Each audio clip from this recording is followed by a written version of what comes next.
All right, a very big hello to everyone who's listening to Tom's Talk Time. I'm joined now by a lady that I've looked up to my entire life, a lady that has read news to me my entire life, a lady of incredible grace and amazing talent. Susannah Carr, thank you so much for joining me. Tom, it's a pleasure. I had no idea you had such a little radio station of your own going. It's fantastic. Oh, great. And I was lucky enough to actually see you at Telethon on the weekend. Yes, and unfortunately, I know you had tickets to the opening which somebody had sold you online and then didn't deliver on, which is appalling when you consider what Telethon's all about. It's just against the whole spirit of the thing, isn't it? But definitely. I'm glad you got in. Oh, well, thank you. Thank you very much. And you've done Telethon for a number of years now. Yeah. And it really is something so special. What is that like to be such a significant part of something that brings so much joy to so many people? Do you know, we've done it for so long now that I think we just fall into it because it happens every year and we all love it, and it's just escalated beyond belief in the last few years. It's always done magnificent things. It's always involved the people of Perth. Now it's involving corporate Perth as well, which is fantastic. Because that actually allows the Princess Margaret Telethon Kids Institute to plan ahead because they know they're getting a certain amount of money.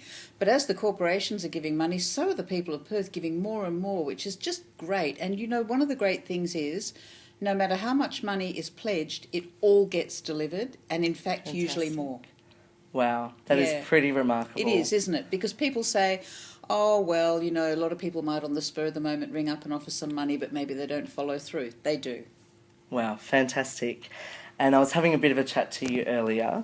I just want to ask you about people like myself entering this industry who come to you and say, Susannah, I've watched you my entire life. Well, is that surreal? Do you pinch yourself? Well, I suppose having been doing this job for as long as I have, and I've been at Seven for 30 years this coming January, Rick and I have been reading together all that time. We think it might even be a Guinness Book of Records record for a partnership. Wow. We're investigating that. And then, of course, I read at the ABC before that. So I have been there for so many people's entire lives. And yes, a lot of younger people don't watch news so much anymore. They get their news online. But when they're growing up in their families, their parents tend to watch the news. And so people do grow up with it. And I suppose the thing that happens is that people feel really familiar with you. Like people will just come up in the street and talk to me as though they've known me their whole lives, which of course they have. They have. I haven't known them individually, but I know them all out there in a way. And people just feel comfortable with you, and that's nice. That means that you're an invited guest in their home. Definitely. And people won't invite you into their home if they don't like you. So hopefully they do like us. Well, I know that they do, and I know that I do, and a lot of my family have grown up watching you. Let's backtrack a little bit now. So you moved to Australia at a very young age. Yeah. With your parents. Tell me a little bit about that. Well, I don't remember any of it because I was 7 months old at the time. So really young age then. Very young age. But my parents were... I was born in England, and my parents... Well, my dad had been in the Second World War and then had come back as a very young man. He went in at 18, came out of it fairly shattered because of the things that they experienced. I mean, they all had incredibly hard lives as a result of that. My grandparents came to Australia, and so my parents followed them. And so there was nothing really for them in England anymore. England was still going through pretty hard times many years after the war. And so they saw Australia as a land of opportunity. And when we came out on the boat, they were £10 poms. I was free. And we got off at Fremantle, and I think we were probably the only people who got off at Fremantle. Right. And it was a vastly different place, and Dad tells the story of how when they went to Australia House, they were shown pictures of Perth in the 1920s. Oh, they hadn't even updated their photos, like 40 years later, you know. And so they really didn't know what they were coming to, and they came to obviously a very small place, but they grew with it. They had their own business, and my brother and I had much more opportunities as a result of them coming here than probably we would have had in England. Yeah, well, that was sort of my next question. Does it ever cross your mind what life would have been like for you if you had stayed? So many times, it really does. And because of where my parents came from, they came from Essex. there's a show on television called The Only Way is Essex, and I look at it and I constantly say to my mother, thank God you left, because life would have been a little bit different. But who's to know? You know, it's sliding doors. One thing happens, another thing happens, just depending on a move in your life. So, I mean, I probably wouldn't have been in broadcasting. That's probably a given. As to what I'd have done, I don't know. Hopefully something reasonable. Interesting. And you speak so fondly of your parents. Has there been any special advice or anything that you've really taken on board that they've given you? I think they never put any barriers in the way. They just basically encouraged me to do whatever I wanted to do, and all through school it was supposed to be being an architect. That was always my plan. And everybody, the people at the school encouraged it. The nuns, I went to a Catholic school, the nuns used to say, Susannah's going to become an architect and design our buildings for us. As that happened, I didn't. But it has stayed a passion of mine. So whenever I go travelling with my husband, he's a designer. We both go looking at buildings, architecture. I love all of that. So that's what should have been. But my parents were incredibly encouraging. Oh, that's great. And you're highly recognised and appreciated for your beautiful voice and the beautiful tone in your voice. Your grandfather was actually an opera singer. Is that right? He was. He was actually... He died before I was born, so I never met him. But he was a pre-World War I recording artist. Wow. Who recorded over 500 songs, some of which you can actually hear on the internet, which is creepy for me because I never met him, but I can hear him sing. And the other thing that's a bit strange is he actually did a lot of the recordings for the British railway stations, and Dad said that they would get on a station and the voice that would announce things would be his father, even though his father was dead. Oh, wow. But grandfather apparently did have an amazing voice. He recorded under about 7 or 8 different names because he recorded in different styles. And my grandmother was a concert pianist who also had a ragtime band, which was very out there for a woman. Yeah, definitely. And so they were a pretty interesting couple, and I really wish I'd got to know them. I corresponded with my grandmother until she died when I was about 17, and she was a wonderful woman. And to tell you what she was like, in her 80s, she took herself off to go and see the Beatles movies because she wanted to write to me about them because she knew I was a Beatles fan at the time. And so that's the sort of thing she did. She just didn't see age as a barrier either. Fantastic. She was amazing. And what about you? Do you like to sing, or are you like the rest of us and save that for the shower? And the car. I'm a great car singer. My dad had a great voice too. In fact, when my dad had dementia in his later years, and often I'd go to the nursing home and I'd hear this person singing through the whole building. And they'd say, oh, your father's having a shower at the moment. And he would always sing in the shower, and I'd hear this beautiful booming voice. Oh, well, that's nice.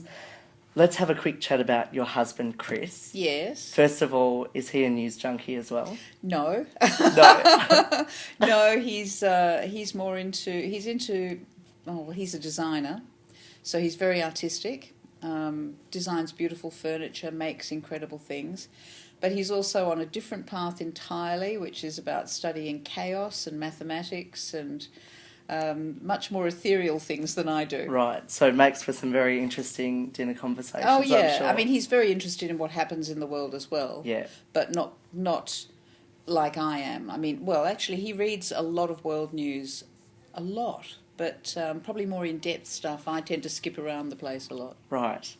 All right, let's move on and talk a little bit about presenting. And as you touched on earlier, you sort of fell into the industry slightly accidentally. Totally. You got a scholarship to study architecture. You wanted to be an architect. What happened? I mean, we're very glad that something did happen, but what was it? I know, it's bizarre, isn't it? And I've told the story a few times, but there was a dean of architecture who was not very encouraging of women when I was at university. And he just discouraged me from joining UWA. And he said my marks weren't good enough. But I had a scholarship, and obviously they weren't so bad. But I came from a Catholic school where you very much did as you were told. And I probably was so discouraged, I went away and rethought it. And for some bizarre reason enrolled myself in law, which was never an ambition of mine, and it was a total failure. And then went back to architecture through a different avenue. And it was at that point I saw an advertisement in the paper advertising for radio announcers at the ABC. As to why I was looking, I don't know. As to why I applied, I can't remember why. And I ended up getting the job, which was bizarre, but it was something. I suppose at school I'd always been into drama and debating, all of those sort of spoken word things. I enjoyed them immensely. So maybe there was a lurking in the background. But you've got to understand too that when I was at school, there were no female newsreaders. So newsreading was not something that you ever envisaged yourself doing. No. So it was never a job desire. Radio I fell into this radio job, which then leaked over into television, and I realised I loved it. I really did love it. Yeah. So and all these years later, bizarre. Here you still are. I know. That's fantastic. I know. And obviously, I mean, you've been reading news and involved in the industry for such a long time. You've seen a lot of changes, particularly in television. You know, we've gone from being on film to now digital. You've seen the introduction of auto cue.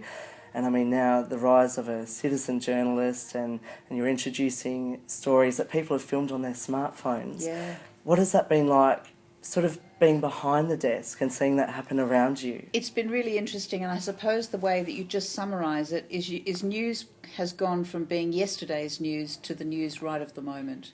Because as you said, it was originally on film, which meant it had to go to a laboratory to be developed. It then had to be physically cut and edited. Stories that came from overseas were flown in. I mean, now the immediacy of news is really astonishing. And with the digital age, we could cross to all parts of the world pretty well immediately. But of course, as you say, now with smartphones, everybody's a journalist or a cameraman now. And security cameras, all sorts of things provide vision for events that you would never have dreamed of in years gone by. I mean, today when the train stopped at on the Fremantle line with smoke coming out of it, how many people have probably got their phones out and took pictures of that? Exactly. So people can't get away with much these days, which is a good thing, because when people commit crimes, there's a lot of there are a lot of cameras around the place. Life has become a little bit Big Brother. It really has. You look at London. London, I think, is the most... the people there are the most watched people in the world. You'd think it would be somewhere like North Korea or something like that. But there are more security cameras in London than anywhere. So, for example, when the London bombers were... When they were making their escape and making their journey was tracked. In retrospect, obviously, after the whole thing had happened, but... Their journey was tracked from the moment they left home, basically, through the train stations. They knew who these people were very quickly. So it's very easy, like the Boston bombers as well. And the other thing that I find amazing about news at the moment is when something's happening, the live blogs. Yeah, definitely. I agree. They're great. I love them. The Guardian newspaper has the best blog. The Pistorius trial, I followed minute by minute. The search for the Boston bombers, I followed that, and they're bringing in tweets from all over the world. They've got reporters everywhere, and the whole thing is being linked on this blog that's updated every couple of minutes. It's fantastic. And that anyone can access to. Absolutely. We've all got access to it. You do. So if you're a news junkie, which you are and I am, it's all there for you. It's fantastic. And today, for example, I watched the video of John Cantilli, the English journalist who's being held by Islamic State, who they are using to put out propaganda. And there was 5 minutes of him in Kobani in Iraq, telling you from their point of view. Obviously the poor man is fearing for his life, but giving you their point of view and showing you the vision that they've shot, including their own drones. All of that is there, and I watched that this morning, and that's incredible to be able to see all of those things. It also is scary because it means that propaganda can be put out by anybody for any cause. Yeah. And there's a lot of misinformation that gets circulated through the net as well. But if you can sift through it, it's all there for you to see. And I think even though, and I hope for my sake, that people still will rely on the 6 o'clock bulletin at night. Yeah, I hope so. Newspapers. It's been challenged. Yeah, I bet it has. But I think there's something that I hope people will still gravitate to, getting news from a sensible authority or people that they trust. Well, I suppose it's that family link that people do watch together, but unfortunately with kids having all their own televisions and their own computers and their own iPads, and I mean everybody's got them now, a lot of people are watching news at their own time, which we all do as well. But I suppose, the great thing that we do particularly Channel 7 Perth, is we've got very much a local identity. Yeah. So if something's happening in Perth, you know we're going to be there. And we'll be on the spot and we'll be crossing live. So we're as live as you can get. So let's hope we keep doing that. Fantastic. And we have to talk a little bit about Rick. Coming up in January, presenting alongside him for 30 years. I know, it's astonishing, isn't it? Oh my God, what do you put it down to? Well, I put it down to the fact that we're both quite different. I think the fact that we're different complements each other. Rick's a very sporty guy. He's a surfer. He loves outdoor stuff. He loves going out on the road and doing stories. I am not a surfer. I'm probably more maybe more artistically inclined. Yeah. Just like different stuff to him. I like architecture and design and travelling and things, and so we've got all these things that we like that are different, but we work together well, and we're the only team that I know where the female reader is older than the male reader, which is interesting because usually it's the other way around by a long way. Yeah. A much older man and a younger woman. So we've got so many things that are a bit different, but it just seems to work. And the people who like Rick, I mean, hopefully they like me too, but we appeal to different sections of the community, and together we appeal over quite a broad number. Interesting. And I mean, working alongside anyone has its challenges. Yeah. Have you ever clashed? Do you clash? We laugh about the fact that we had one argument once, and neither of us can really remember what it was about. Oh, right. But it sort of became legendary because people then said, oh, they've argued. And we went, well, how many people who've been married for 30 years haven't argued more than once? I mean, we had this tiny little argument. But we get on really well, and it's very easy. It's a very easy-going relationship. That's great. Now, when presenting the news, and I think this is something that particularly you do remarkably well, it is so important to form a connection, but to still stay strong in front of your viewers. And that's not always easy, I can imagine. No. Tell me a little bit about the hardest stories that you've had to present, and how did you cope? That's a no-brainer for me. The hardest story I ever had to read is when Chris Mainwaring died. Yeah. Because to read a story about someone who you sit next to in your working life, who's a friend, who lives around the corner, to read about what had happened was the most difficult thing. Rick happened to be away that day. It was a long weekend in October. And Basil was away, coming back that night, hopefully. And I came in during the day. We were all shattered, as you can imagine. Absolutely shattered, because Chris would have had to have been one of the nicest people you could ever meet. And we couldn't quite believe what had happened. So they said to me, I read the updates during the day. I seem to handle those okay. And they said, how are you going to be for the bulletin at night? And I said, I'll be fine if someone's with me. It was going to be Barra if Baz didn't get back. Now, Barra was distraught all day. They were very close friends. Absolutely distraught. Couldn't hold himself together. Basil arrived back, I think, about 15 minutes before the bulletin and came in and fortunately helped me there. But I actually have watched it back once, and to me it's the most painful read I've ever seen, because it's tight, and you can tell all I want to do is get to the end of the thing because I just can't bear what I'm reading. Yeah.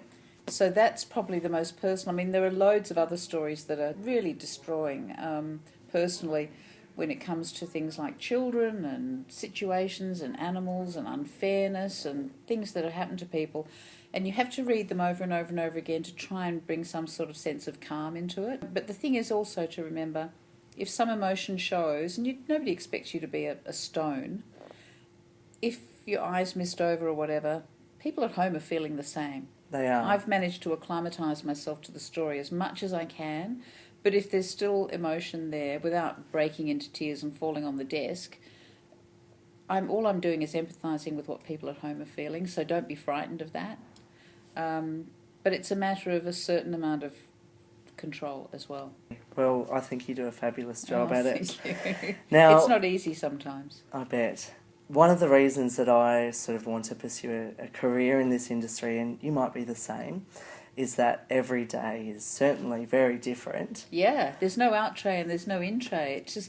And it's so wildly unexpected too sometimes. Definitely. You come to work one day and the most outrageous thing happens, and it just blows you away.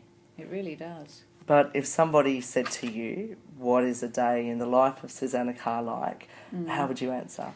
It's pretty format these days. It really is, unless something wildly unexpected happens.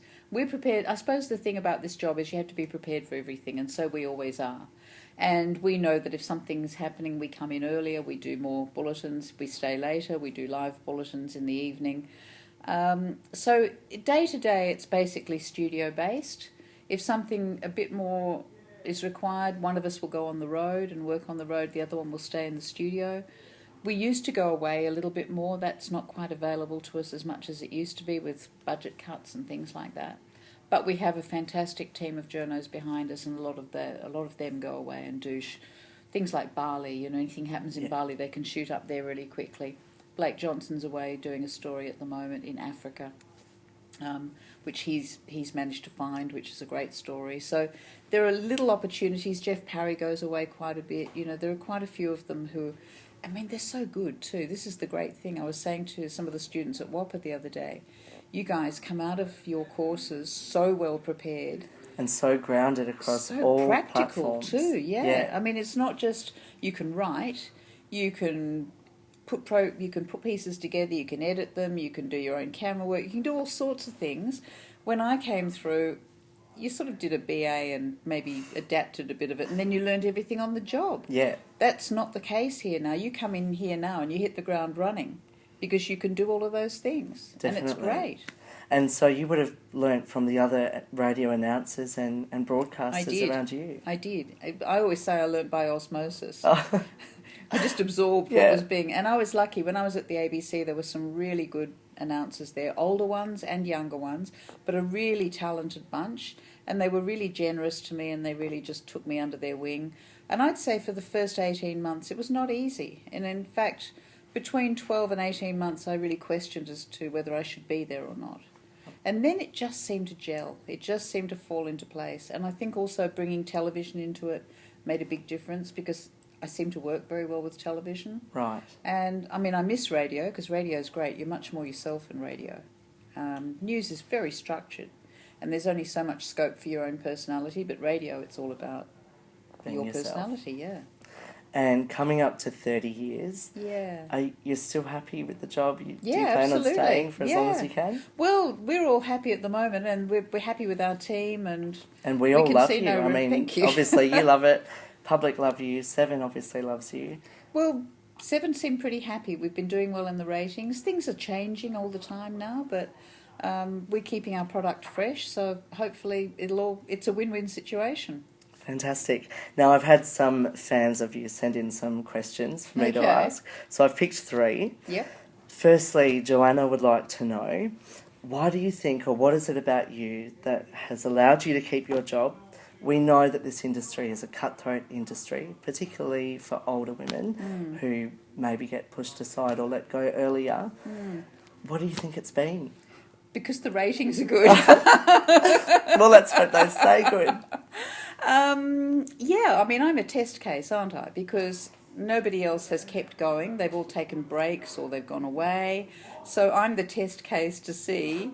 Men have grown older in the job, so why can't women? Definitely. So, and if it's successful, why change it? So we seem to have this special thing here. I'm not going to underplay that, because the Rick and Sue thing is quite special. Definitely. As far as the station goes, as far as we go.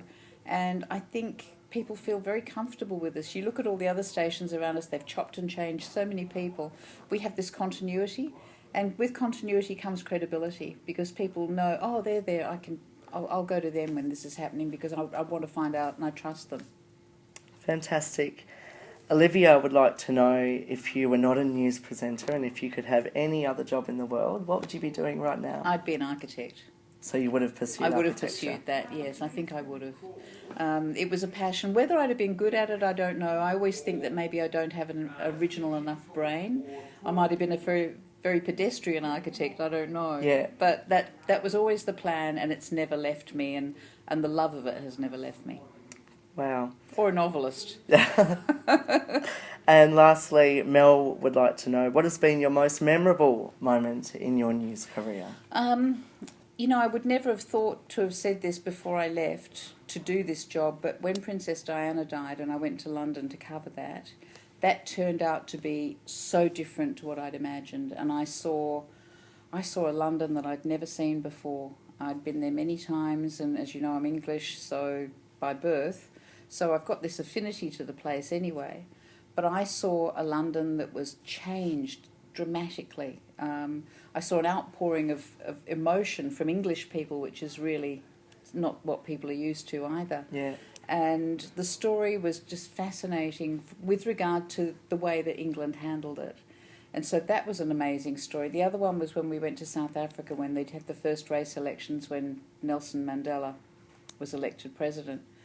And that was an inspirational thing to see, to go through Soweto and meet people who lived in the slums, who had amazing, difficult lives but had incredible generosity of spirit. That was amazing. Incredibly eye-opening. Very I'm sure, eye-opening, as well. yeah. And the other thing was when we got sent to, this wasn't news, but we got sent to Russia to make a documentary in Moscow not long after communism had fallen. And to see Moscow from the inside was pretty amazing as well. So I bet. they were all big outside stories, but I suppose they're the big ones that stand That are stuck in your mind. in my mind, yeah. Well, Susannah, thank you so much from the bottom of my heart for It's a speaking pleasure, to me Tom. today. And I have to say, you're a great interviewer. There's not a moment of hesitation there. Oh, fantastic. You were doing a really good job, so keep going. Oh, great, thank you. And one more question. Mm-hmm. Can we take a selfie? Of course you can. All right, thank you, Susannah.